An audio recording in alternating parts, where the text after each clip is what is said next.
Religious refugees helped found this country, and spiritual pioneers helped settle it.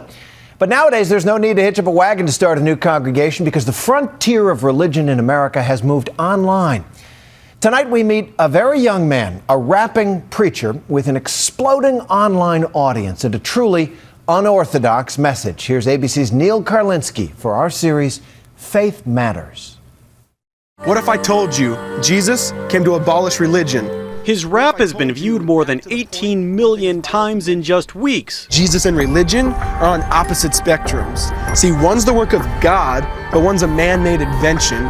It is a slickly produced YouTube video from a guy no one had ever heard of, a 22-year-old born-again Christian who makes the provocative and now viral claim that he hates religion but loves Jesus. I mean, if religion is so great, why has it started so many wars? Why does it build huge churches but fails to feed the poor? His catchy symbol, Jesus, is greater than religion. Now I ain't judging, I'm just saying, quit putting on a fake look. Because there's a problem if people only know that you're a Christian by your Facebook. Do you see a lot of hypocrisy in organized religion? I see a lot of hypocrisy in the world. Jeff Bethke is the reformed sinner behind the sermon. In the speed of an upload, he's found himself speaking for a generation jaded by scandal. And I think the biggest thing is my generation desires authenticity. We want someone to tell the truth and live it out because we're kind of sick of the typical person held up on a pedestal that then 6 months later has a sex scandal. So I think my generation just wants to know that someone really believes and really walks what they're talking about. This isn't your father's Christianity. Consider this, a kid with no name recognition and no backing is now reaching a far bigger audience than Billy Graham ever packed into a stadium. We have come to present the message of Jesus Christ. Bethke, a guy who lives on a bunk bed with his roommate and works a job helping disadvantaged kids, is suddenly a very big deal.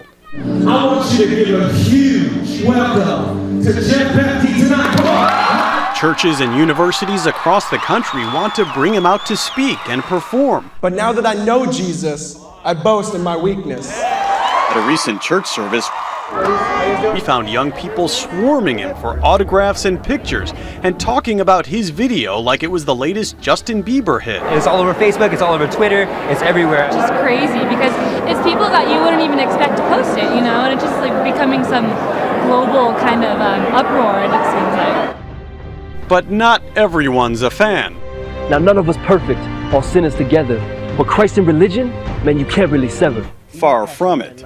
We need some help in the church, and that I believe. But don't speak to the people, have truth to deceive. The faithful have come to the defense of the church in a series of online raps that mimic Bethke's. You make some good points, that I will give you. But to throw religion away is a slap to the one who made you. But they counter his statements point by point. We all detest hypocrisy. Empty show is just the worst. But blaming religion for contradiction is like staring at death and blaming the hearse. There's been some strong reaction. Oh yeah. Yeah, I mean, I've been called the Antichrist, I've been called a false teacher, I've been called of the devil, you know. And so yeah, very surprised by the reaction. So for religion, no, I hate it. In fact, I literally resent it. Because when Jesus said, "It is finished," I believe he meant it.